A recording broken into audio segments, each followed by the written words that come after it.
Welcome everyone to our event this evening called Top 10 Do's and Don'ts with Retention in Today's Market. We are focusing on employers having trouble retaining your employees. And today we're going to spend some time digging in to what it is we should be focusing on as employers to address this issue. We're hopefully going to get one or two layers below the general responses that employers address when it comes to retention. But I wanted to send a thank you to FACNY and French Tech for co-sponsoring the event. It's great to be here. And so we appreciate that you've included us. And welcome to everybody who's joined us both in Boston in person and also via Zoom. We also have three great panelists today. Dr. Jose Perez, he's the founder and CEO of Rhodes Consulting. Dr. Perez has a lot of experience when it comes to being an entrepreneur with over 15 years, with specifically business creation and strategy. He's currently the founder of Rhodes Consulting, which is a business strategy consulting group that spent a lot of time with minority-owned businesses and helping them be successful in disadvantaged communities. He's also a business advisor to many existing businesses and also startup companies in all industries. So welcome, Jose, great to have you here. Jacques Goldenberg is also with us today. Jacques is the Global HR Business Partner for the R&D division for Sanofi Pasteur in the US. And Jacques is a human resources leader with lots of global experience across many industries. And he has had the ability to establish and implement HR strategies that have proven business results. So he's also been a shareholder and he also provides a lot of shareholder value and has spent a lot of time focusing on employee engagement. And lastly, we have Dr. Pascal Orliac, who's also joined us today. And Dr. Pascal is an entrepreneur, HR leader, and an educator. So he is also the co-founder and chief marketing officer for Care to Care International. He's been in the corporate world for over 20 years in many HR leadership roles, but decided to co-found Care to Care International because of the difficulty and high cost of prescription drugs. He felt that there's definitely a better benefit solution for employers and individuals to look at. And so he's focusing his time while teaching and developing this business. Specifically, his role is in marketing and business development. So welcome, Pascal, and welcome, Jacques. As we jump right into the program today, we've seen a significant shift in the workplace over the past few years, not only from COVID, but also these issues were percolating prior to COVID. And the feelings that we're specifically talking about are employees' feelings and how they were starting to feel more and more disenchanted with their own employee experience at their organization. And so with COVID, it definitely shed a bigger light on it. And as a result of it, one of the byproducts is that we now have a new idiom for people leaving their organization called the Great Resignation. And so what we're going to focus on today is keeping the employees we have and how do we improve our retention rates? Do we do retention surveys? Do we do stay bonuses? Do we do more employee activities? These are the kinds of things that employers have traditionally done. But I think what I'd like to do today with our panel is to go a couple levels deeper and ask what else we should be doing and be thinking about. So I'm going to jump right into it, and we've got a lot of material to cover in the short period of time. We'll leave some time at the end for some questions, but I'm going to start off by asking Jacques the first question. And the first question has to do with the employees that we have today. There are two terms that we have heard of in the human resources world. One is called upskilling or reskilling. And I wanted to ask you if you could give a brief description about what those are, and have you used them in your experience, and do you find them effective? Yeah, thank you very much, Cliff.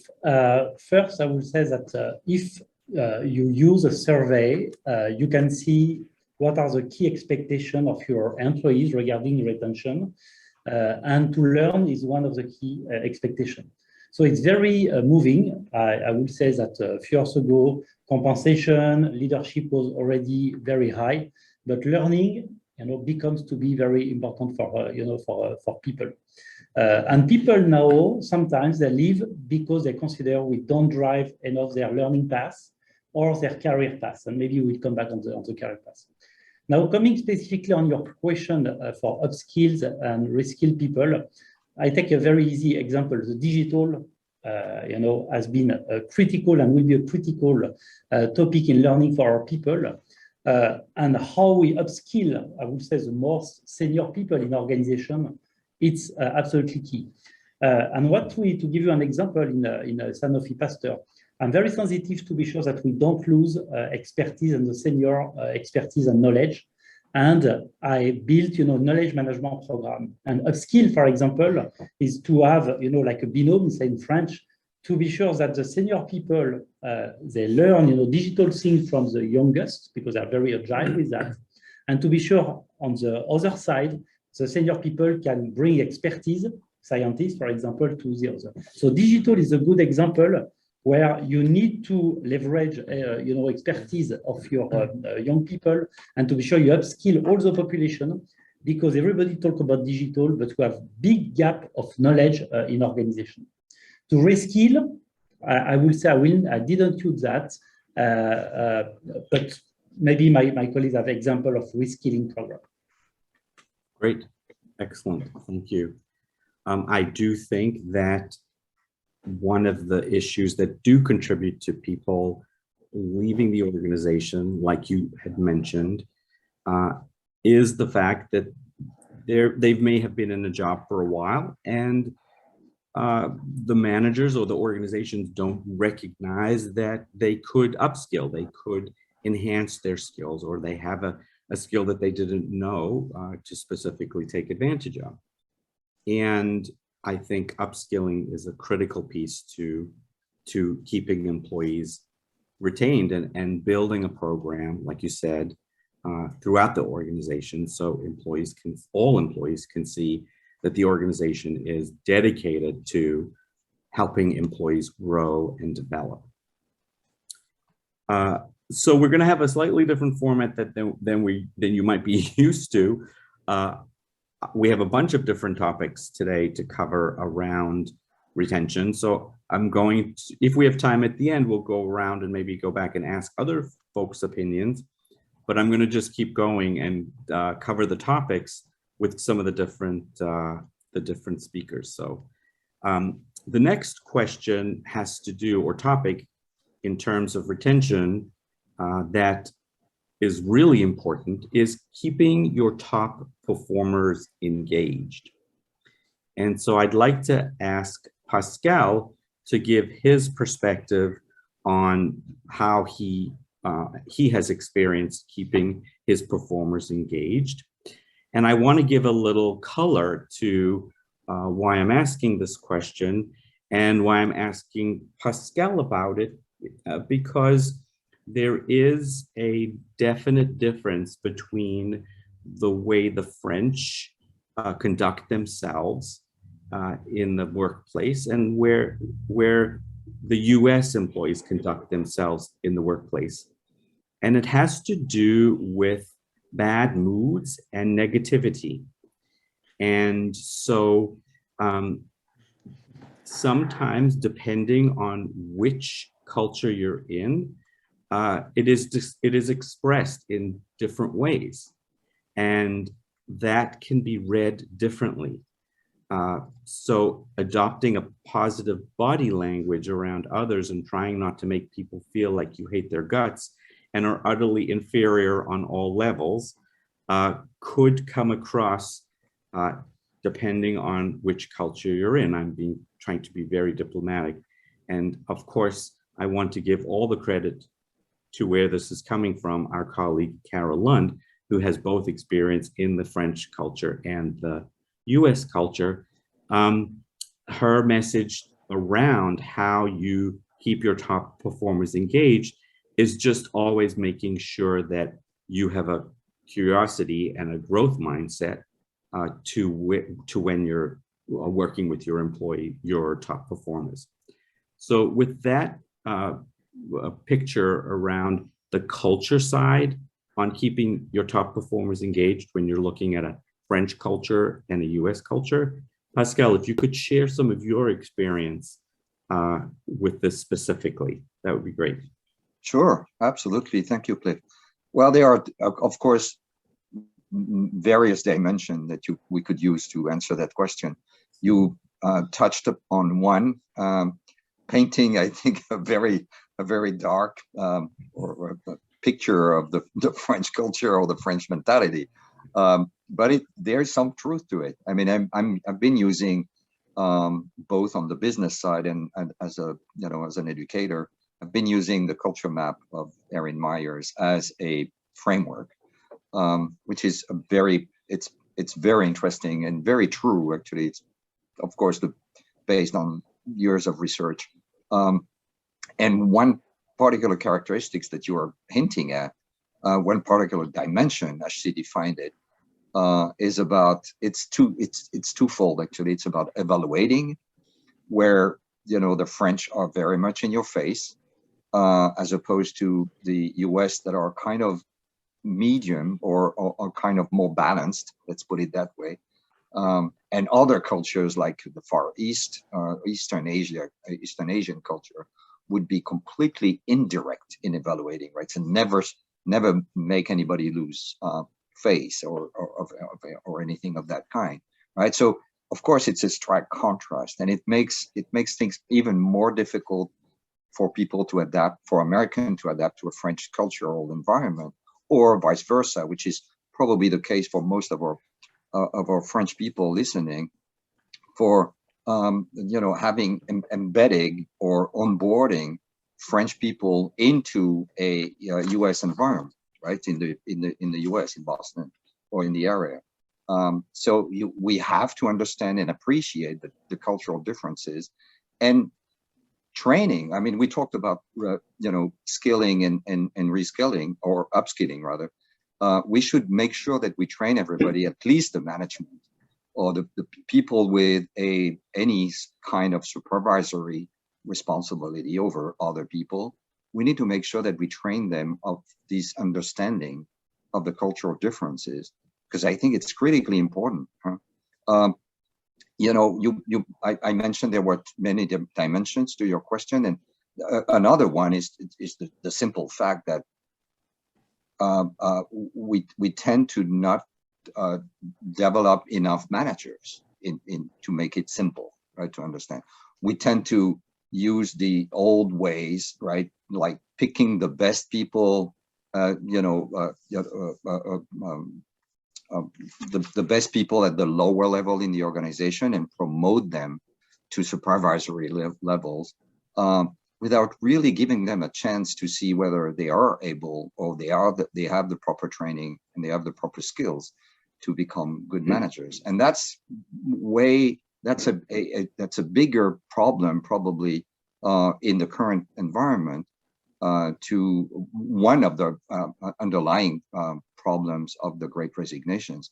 As you know, and it's nothing new, people are leaving managers more than they are leaving material aspects of their jobs, right? So we know that when surveyed, they say they leave for better pay and better benefits, which in fact we know, because job satisfaction surveys are stating that over and over again, that they are actually leaving managers, poor managers, very, very frequently, and trying to find a different lifestyle or culture in which they can evolve, or less toxic, or whatever the framework might be. So by helping managers to grow, understand culture and understand their role, and boost their skills as a leader, there is no better recipe as to grow the adherence of people, or the retention of people in their teams.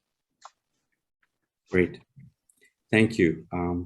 I know I presented a big topic with a lot of different avenues that we could spend lots of time talking. So thank you. I appreciate that. I can come back to that if needed. Yeah, later. Jose, I'd like to ask you a question with regarding retention. So when you look at recognizing or engaging your top performers and keeping them your top performers, like Pascal spoke about, we also have to recognize all the employees. And when you look at the French culture, their culture in terms of having a conversation with someone is generally centered around storytelling. They love the complexity and the enjoyment of debating. It's a very intellectual culture, and they like to reflect on what it is they're discussing, and they're not about finding a solution. They love to make you wait for the point, or they love to, appreciate the concept of the topic. And they seem to have a hard time getting to the point. But in America, we seem to focus on time is money. Please get to the point as quickly as you can. And this style might get lost when you're trying to give feedback to both US employees or any employees of a different culture. Now, your culture and background is Colombian. Could you share a little bit about your experience in when you were running your company before Rhodes Consulting Group, and what you have had to address when it comes to recognizing employees? Thank you, Cliff. Yeah, a lot of it was about adaptation, and of course, considering the different cultures and different needs that everybody has, or somewhat of the different beliefs that they all come with to the table to your company, right? We have a large number of employees still in Colombia, and a piece of it was that, just like the French, right? Colombians will go and jump into a meeting and they'll start asking you how you're doing, how's your parents, they'll tell you a story about the weekend and all kinds of stuff. And at the beginning, I was struggling with that, and I finally, had to put an end to it. And I says, hey, listen, get to the point. If you want to chat with me, how about we talk after 6:00 p.m.? Other than that, I can't really spend too much time in here. Usually you'll get a hello from me. How's it going? And then let's get to what we actually were serving for, right? But, you have to understand what the culture barriers become somewhat rude. And at the same time, they become evasive to the basic principle of what you're trying to get across, right? I think what we're trying to do in an American-based company, it's very direct, very to the point. But there's also a lot of recognition that actually takes place, right? There's a lot of praising that takes place. There's some cultures that do not take initiative unless they're in management positions, where there's other cultures that it's expected that you should be taking initiative, right? So these are things that they need to be considered. And looking at overall, it's just being clear about the expectations that you're trying to have across, and kind of, put a plan in place how you could actually sustain and help out this particular person, and being able to actually serve as a strategic partner for them and their development, versus just being a critiquing hand or a critiquing manager that only actually sees the bad in them, and in essence just creates more issues or create more delays, right? So it's a little bit of a different perspectives on our eyes. It is. I appreciate that. And I think that recognizing the employees in besides just the conversation when you're sitting down and having a meeting with somebody and recognizing them for a project that they just completed, or recognizing them for, helping you meet a successful goal, or even if it's just the smallest little thing. I think in today's workplace this is just a generality about American culture, is time is money. And the managers are really expected to deliver around productivity and financial success. And so to have that little conversation about, wow, thank you, that was amazing, you did a great job, or you really helped me out, or wow, you went above and beyond, that gets lost, and it gets lost so quickly and so easily. And it's not part of our culture, the US culture, to give that kind of feedback. And managers are only trained to give that kind of feedback and give recognition at the annual performance review. And so it's a very tough spot we're in when people are looking for feedback, or even just being recognized. And it's not built into our HR infrastructure unless you have ongoing feedback. And so people tend to leave because, my manager just wasn't there listening to me or giving me feedback. So thank you. Appreciate that. Pascal, I think another important thing is to address is listening to the employee. So when you're talking about retention and you're talking about trying to keep employees engaged and want to hear what people have to say. So when the manager does ask for feedback or wants to get some input from the person, there's a very delicate way to do it because you're not always going to act on their feedback. Or even if an employee comes and complains to you, it doesn't necessarily mean you're going to take action. So the art of listening is really important. And I think there is also a slight difference between the French and the American culture. We are conditioned from being a child to express what our needs are and our thoughts are directly.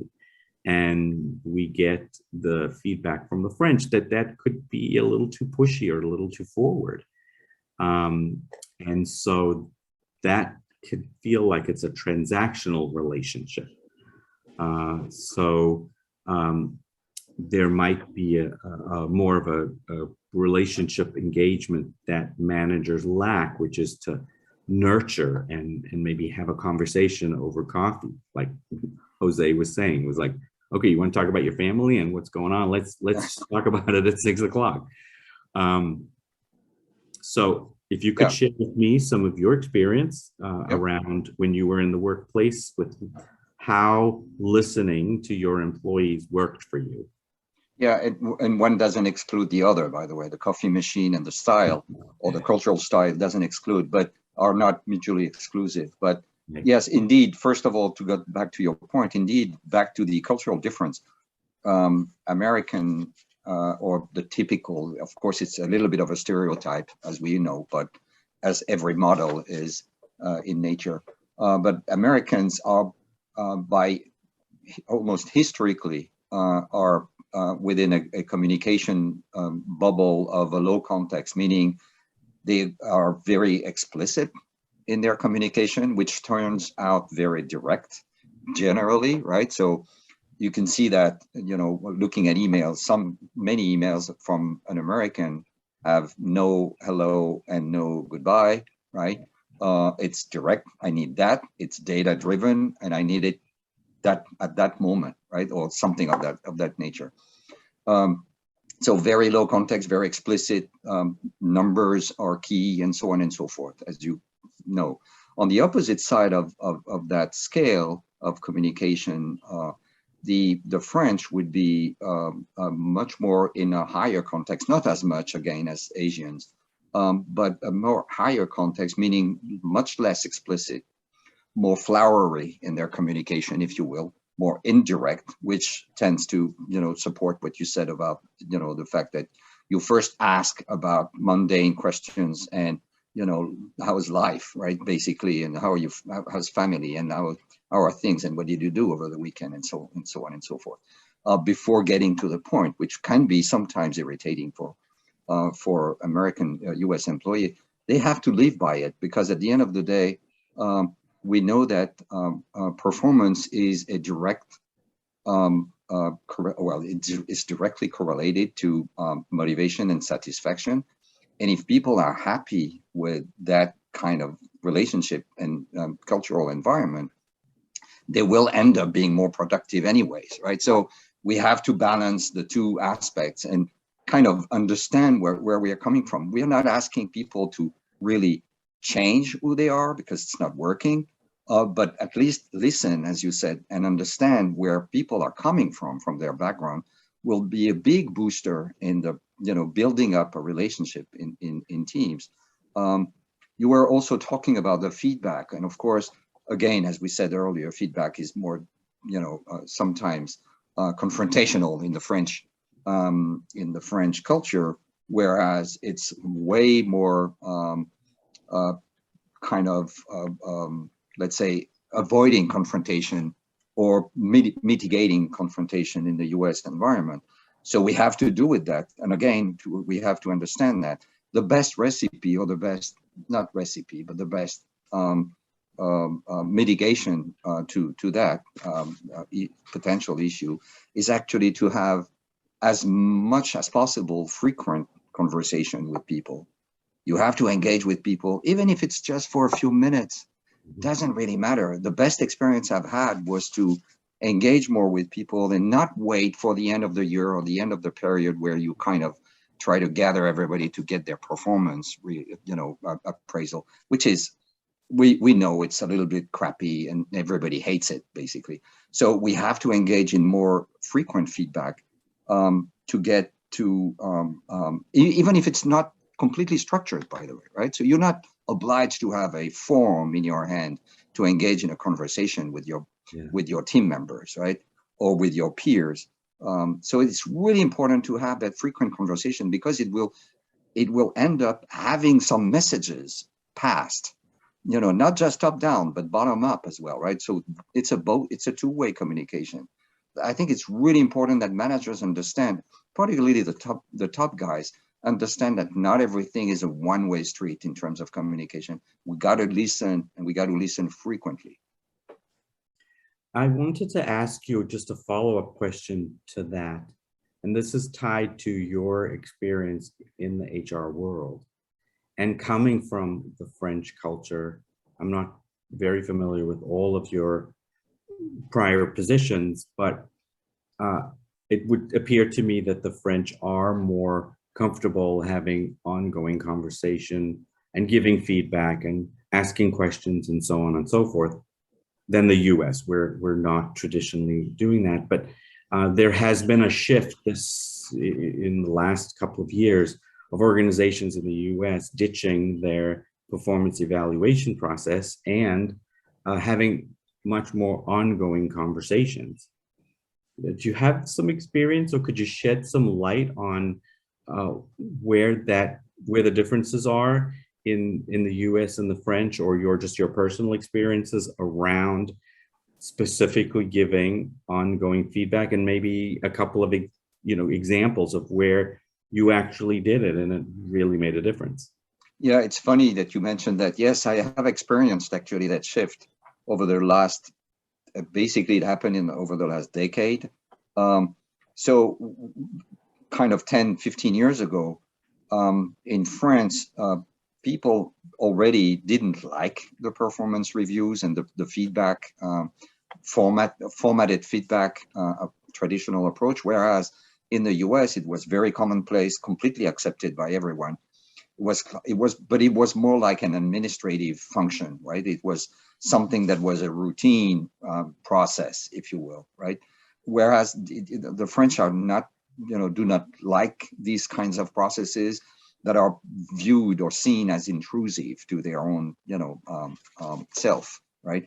In the last 10 years, we started seeing a bunch of companies, starting from the top, the big ones typically, but also the ones that are more equipped, better equipped to handle team management.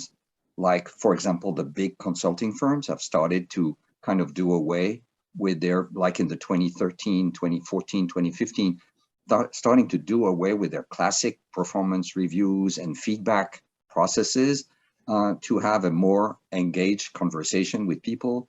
And funnily enough, so we outpassed the US, the Americans outpassed a little bit the French or the Europeans on that at that moment, because they got fairly not addicted, but used to a new format which was less stressful, more open, and kind of going towards that frequent conversation that I'm not saying everybody's there yet, of course, by a long shot, but we've seen a lot of progress in that direction, in the direction of more feedback, more frequent, less stressful performance reviews of formatted discussions, right? So it's interesting that we have seen so much shift that Europe is running a little bit behind now on that respect, in that dimension, I believe.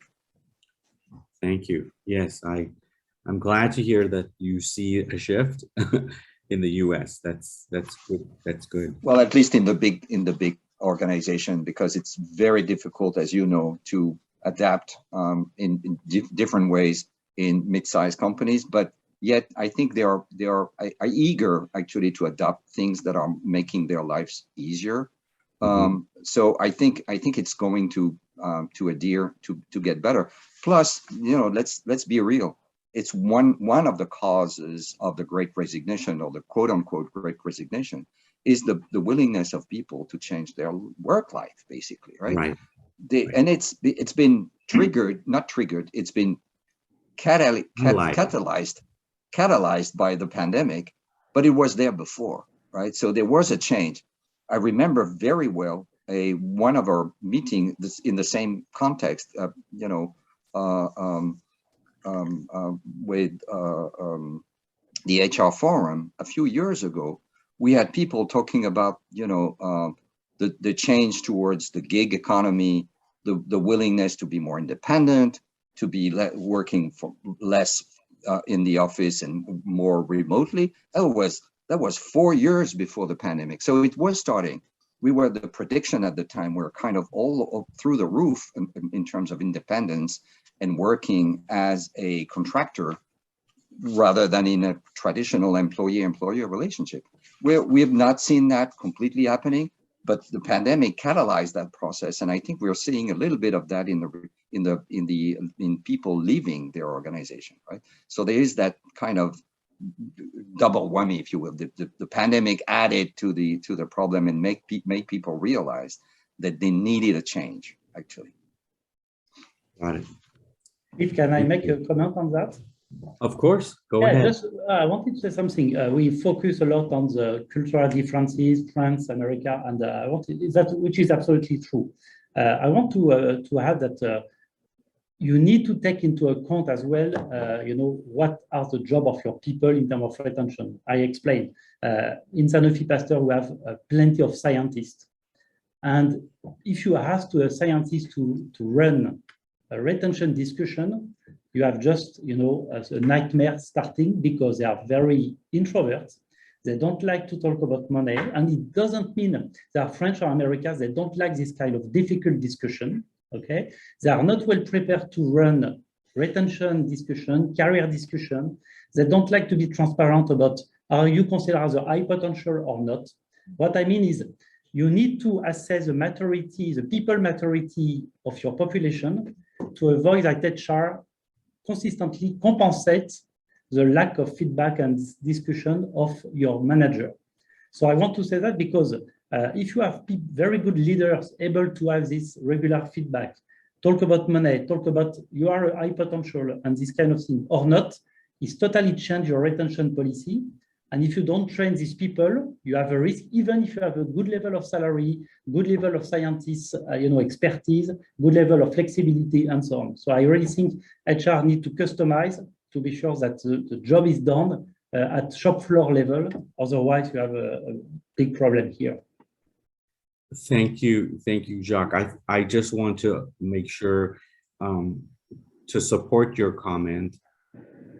You're mentioning this importance of the manager having this ability to have this difficult conversation, regardless of your culture, and that organizations need to understand that if they're going to move to a more ongoing feedback conversation and discussion about how people are performing, those kinds of things are going to come up, and the manager has to be equipped to handle that conversation about money and skill level and performance and what their priorities are in the organization. So I just want to confirm that you're saying it doesn't matter the culture.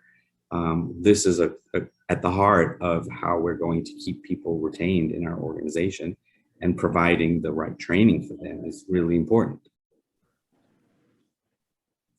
Excellent. All right, so we have time for one more question, and then I think we'd like to open it up and get some other people's feedback. The last question I'm really going to just direct to Jose. And this is, we've basically walked down 6 different responses that are slightly below the surface with regards to how organizations should focus on retention. And the last one is conducting external stay interviews, or getting feedback from people in the organization about what would they need to stay from people who are in the organization or people who are out of the organization. And does this really help understanding your turnover risk? And Jose, I thought maybe you could comment on that. Correct. Thank you. I think we all understand at this point that the cost of actually recruitment far exceeds the cost of retention, right? So at that point, we have to be super proactive when it comes to actually retention versus recruitment, right? And what we're seeing today, a lot of the actual results from the pandemic also is the significant amount of movement in actual job placement, right? Folks are coming in and out. Folks are leaving jobs for different sort of perks, and not so much financially, right? One of the first things that we should be implemented in our companies or firms. One of the firms that I used to operate was about 250 people or so, and we still do a lot of work with them. They were losing people left to right? And the first thing we needed to do, exit interviews, so we could kind of understand what was actually happening, right? At this point, we quickly identified that there were massive sign-on bonuses on other companies. There were incentives to be more flexible. There were incentives for overtime pay on certain amount of days that perhaps would not be an offer. And at that point, we got enough nutrients and information that got us to actually go and deploy a particular strategy that get us to retain more folks, right? We are very quickly to go and promote and recruit for the openings that we have, but we are slow to actually retain our top talent employees or our top members that are actually doing a phenomenal job for our firm, right? It's as simple as a retention interview, right? What keeps you here? Why are you motivated? Why us? What can we do to actually keep you more entertained, more inspired? What are we doing that you like? What are we doing that you dislike? How can we actually improve our hiring techniques? What gets you to actually refer us, or what gets you to actually represent the company the way you do, right? You always have to remember too that another piece of the pandemic that we quickly realized is the folks that were in a job that they disliked, they quickly jumped shift, right? I think people started to see the life results of life very quickly in the front of their eyes, and they says, I'm not doing this, right? I don't know what's going to happen. I really want to live by my own terms, right? So there's 2 things. Flexibility, it's among the most perk or benefit that today companies are offering. If you're able to work remote, hybrid, or just completely virtual, it's a big perk for someone, right? And people are looking to do that because it allows them to have a little bit more of a free time that they actually cherish and want with their families or themselves, right? Another one that we started to see is that the work balance needed to actually take priority, right? People were very in tune into actually looking at staying home, working remote, and people were working way more hours. They were working really more and more being at home. And by doing so, they kind of realized that they were getting more accomplished. But when they wanted to disconnect, they wanted to do it, right? And of course, we are resistant to that. We want to bring our cultures back, right? There's a counter argument there that is being made and saying that if we do not bring our folks back, there's a certain amount of learning and activity that is going to be delayed due to the fact that the older group of people that have been in the company for a while is supposed to train the younger group of people. And if this training doesn't get done and doesn't get developed, there's going to be some processes that are going to suffer because the amount of experience, the amount of hands-on training will be delayed and will not be passed on to the next particular group generation of employees, right? But I like to counter that with a simple argument that if you do not have any staff to train, the argument is irrelevant. At this point, you should focus on retaining them first and then figure out what's going to be the next move. And retention goes by the hand to hand with perks, with benefits, with perhaps salary, retention bonuses, praises, and things that make the employee motivated and well enough to really stay within the firm and be passionate about what they're doing at that current particular company. Great. Thank you, Jose. We have a good 15 minutes to take some questions or ask the panelists specific questions on what we have discussed. So I'd like to open up to everybody in the group to get some more feedback. Tell us what you're thinking.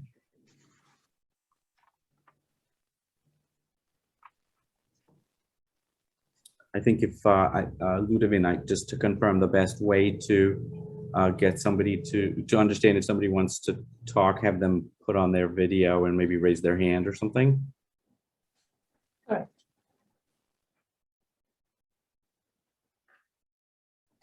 While folks are thinking about this getting more feedback, I would like to ask Jacques at Sanofi, if you could just share with us specifically, is Sanofi having a continuous conversation process versus an annual performance review? Has the organization shifted to that model? So we just changed because we had a system where we have one discussion by year, and with a famous 9-box tool hated by manager. And again, I come back to the culture. The feedback process was very poor, so we move on a new system with 4 levels. Okay, I'm not sure it will change everything, because when you are not good for feedback discussion or performance review, you won't be better with 4 levels instead of 5. But with this system, we already encourage checking discussion and quarterly. Okay, so that means that we just decided to have this system of every quarter leader has to make a check-in. So as you said in the beginning, or Pascal, it's not 2 hours discussion, but it could be 15-minute check-in to be sure that everything is okay. Or you need to change objective because the business has moved something during this period. So it's something we encourage, but it's too early for me to tell you how it works because it will be effective 2022. Okay. What I want to add is I think that you should not spend the same time with everybody. And my belief is really differentiation and selection. If you have people who have 25 years with the company, feeling good and having in mind to finish their career in Sanofi, honestly, I don't mind not to respect them. You don't need to spend too much time. But if you want to have an efficient retention policy, you need to be very selective. And I can give you an example of what we did in May or June.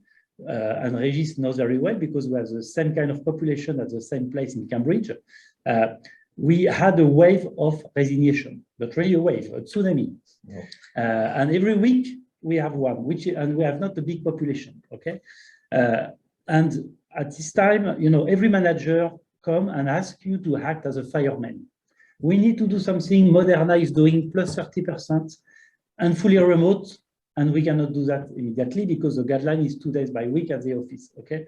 My point is the following. One, you cannot act on retention as a fireman. You need to have a strategy, okay? And we decided, for example, in Cambridge, to select 10 people out of 60, but to put money on these people.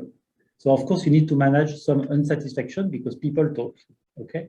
And the second thing is really, anticipation, to discuss retention as a strategic topic as hiring or talent. Because if you arrive in a negotiation with someone who has Pfizer and Moderna coming plus 30%, normally you don't keep the guy or you pay very expensively. So again, this culture to be sure that everybody is happy to have regular check-in and differentiation, I think, has a good benefit for organization. Great. Thank you. Anybody? If I can comment quickly on what Jacques just shared about Sanofi. So at Philips also, we were having like 2 performance review per year. One was very formal at the end of the year and a second one in the middle of the year. And then we said, let's go for a quarterly check-in as well. Depending on managers and teams and people, they are not checking in. So that's the first feedback. We also just to say we were on a 5 rating scale. We moved back to a 12 box now. Innovation. So anyway, my point here is it's a circle here. So you can try many things. The tools or the processes that you put in place, of course, they are here to guide you. But what really makes the difference is the culture of the people, and the people could be like just an employee or really the manager and obviously the leader. And what we are experiencing right now is how we care about our people. Because Philips is now more and more positioned in the health tech environment, which was not the case 10, 15 years ago. And I particularly work in the connected care environment. So really how we connect all the devices and medical equipment with the software that are and with our customers. We said, okay, we need to take care of our patients, and so customers and then end-stage patient. But come on, we also need to take care of our own employees, our own people. And what really makes a difference, what I'm getting as a feedback from people is, wow. So people coming to Philips or people leaving Philips and giving me feedback after that. I'm missing Philips for how we care about people. Our people are genuine within this company. And I have some long tenure with Philips, so I'm missing a bit to look at what is happening in other companies. But I'm like, so there is really something about how you care, and how you care when you spend some time with the people asking for, so those cultural live talk or, like how you check in, what have you done over the weekend, even in the US, actually. But then you quickly shift to the point, right? But there are many ways to show consideration to people, and that's also how you care. And I think that really makes a difference. And sometimes we are so business focused, like performance, KPIs, and the business fighting against competition that just launched the perfect product on the other side. Yeah, but they're also burning their people sometimes. So, yeah. Great. Thank you, Aurélie. Just one quick follow-up question on what you had said at Philips. My question is, when you made this shift, could you just share a little bit about what kind of training you provided so that people can help with the shift be successful? So the shift on which side, like As you've been changing your performance management program, and then the shift on getting the managers to care more about their employees. Yeah. So the care thing came after. So we first changed the performance approach, let's say. But to be honest, we were in a 9 boxes before. We went to a 5 rating scale, and now we're back to, we're going to a 12 boxes, and we did it. So for people that have been some time with Philips, we need to tell a story that is consistent and why we're doing this. Again, it's a circle. For the newest one, then we just need to explain the rationale why we think it makes sense to go to that process better than to another one. So I will not try to argue why it's better to do this versus that, but I guess the point here is how you tell the story when you change a process and how you make it relevant for your people. They need to understand what is the story behind. It's not like, oh, there's a new process because it's more modern, it's more whatever, it's more fashion. No. Why it makes sense to make this change in that process because of where the company is in terms of transformation, as an example. Then later, shortly later, came this care. And the care culture came more because of the recent quality issues we had, and that we had some recalls, and obviously any recall hurt a lot the company. So that's how we came to how do we better care about patient safety, how we then partner better with our customers, and up to, hey, we also need to take care of our own people, so our own employees. But that came after in the process. I have a question, if I may, on what I see as a potential paradox. It's talking about listening to the market and the employees. On the one hand, there's a clear trend for more flexibility. People appreciate the ability to work from home. At the same time, you hear studies or surveys showing that a number of people, like a third of the workforce, feels more isolated, and that creates burnout. Actually, the second largest cause of burnout after being overwhelmed with too much work and before work-life balance is this feeling of being isolated from colleagues, from and so I wonder if anybody has some best practices or tips, as to how do you still have this community, of being part of an organization while having all that flexibility of working from home. If you're seeing these types of kind of paradox. Sorry. Yeah, I used to work in a French consulting company in Paris, and we experienced the fact to create something which bring people back to the office, not just saying you have to go back to the office, but to create something which brings them back by organizing events, for instance, which allow to create value together, to work together on our key issues and our key problematics, and to work for our clients, or how to work for our clients, how to bring more value, and so on. So organizing events just to be together and to work together again, and not just saying you have to come to be back. So it just, explain that it's a plus to be at the office, and it's a plus because you work together and you create value together. So I think find some key issues to work on and to bring people together to work on it at the office is something which allows to create a new spirit in the office and to bring people back. So I think it's just not only a balance to find, it's something to create value, which is important. Okay, thank you. So maybe Regis from Ipsen, so another pharma lab. We are mixing a little bit to approach what you just described about encouraging people to come back through events. We call it Reconnect.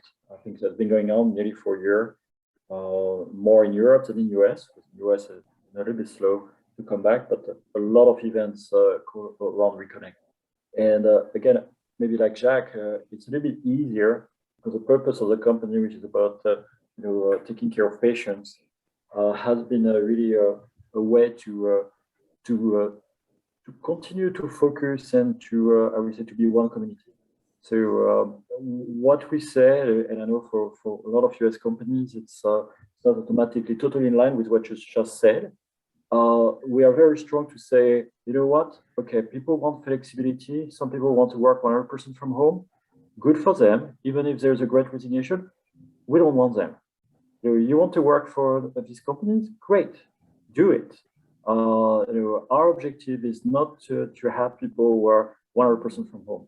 We are looking for people who are spending time physically with the patients, with the clients, which in our case are doctors, and with colleagues for various reasons.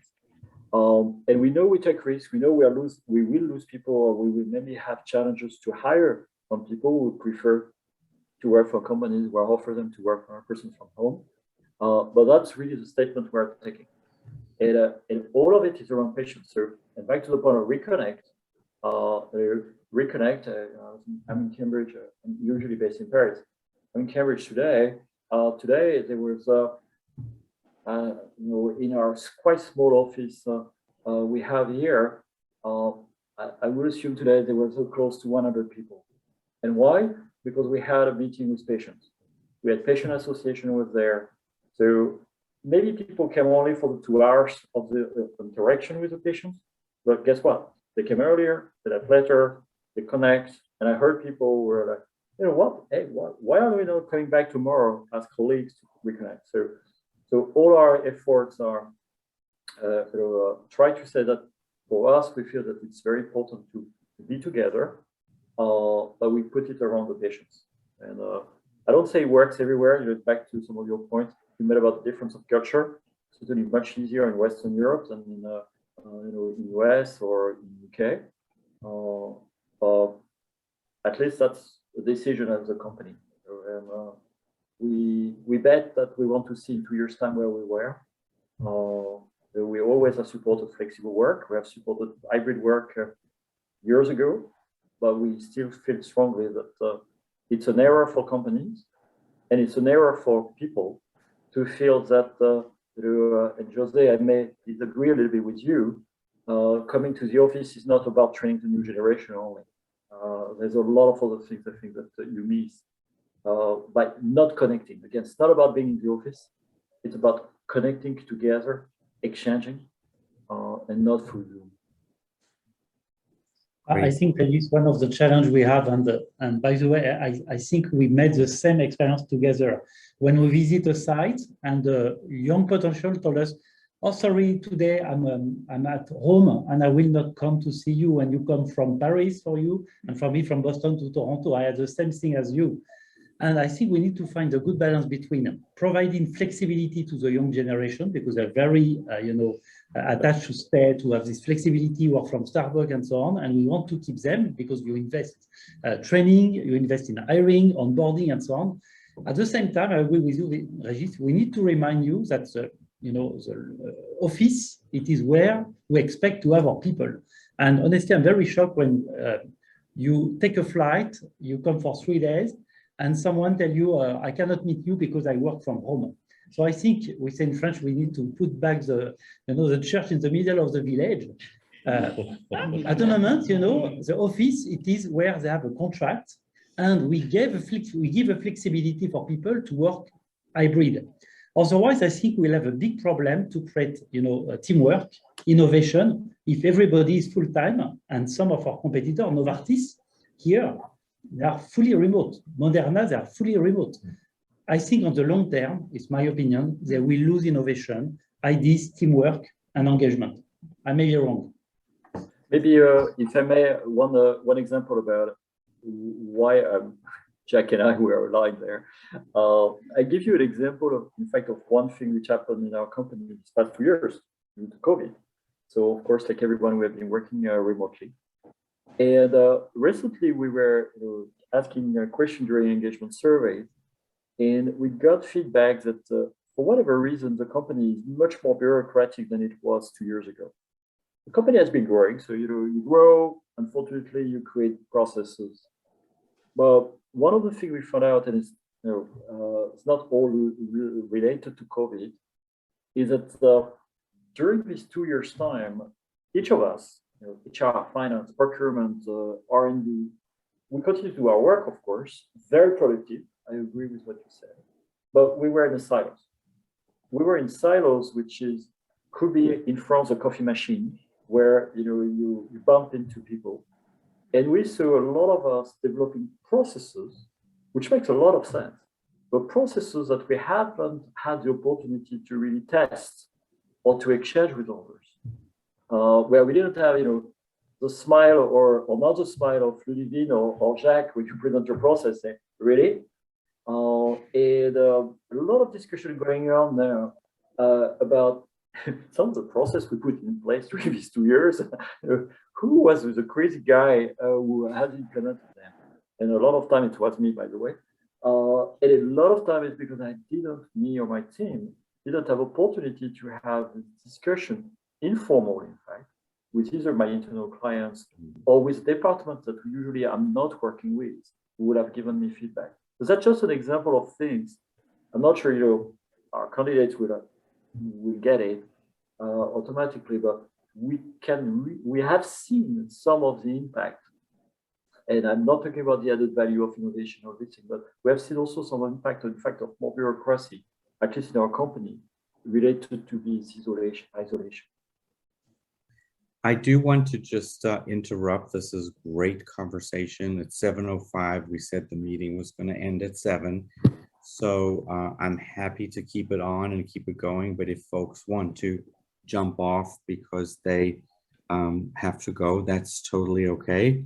I do want to just say thank you to everybody for participating. And I just want to leave everybody with one small recommendation. So we've spent a lot of time talking about retention, and retention is all about who is with us now. We've said it in a lot of different ways. It's about the people that are at the organization today and the focus and focusing on them. And unfortunately, our knee-jerk reaction or behavior is to try and focus on what's wrong and needs fixing. But if we just spent a little more time trying to focus on what's right about the things that are in the organization, it might shift your perspective on how to get retention right. So I wanted to leave everybody with that little recommendation. If you are a SHRM certification graduate and need continuing education credits, the program last week and this week, we're authorized to give you those continuing education credits if you need them. And also, if you're not a member of our LinkedIn FACNY HR forum group, just let Ludivine know or let me know, however you want to do it. We can definitely add you. There's a lot of, we're trying to get more conversation going on within that private LinkedIn group, and we're going to shift this conversation to that after today. So please check that out. We're also going to have a Q&A event on 3/29 from 12 to 1. If people want to continue the conversation, you could just let us know. So look for that. And we're going to send out a little bit of a survey after today. We'll send it out tomorrow just to get more feedback on some of the things we weren't able to ask today. So hopefully everybody got a lot out of this. Thank you for joining. We'll leave the conversation going. So until we're ready to go home and have a drink and have dinner.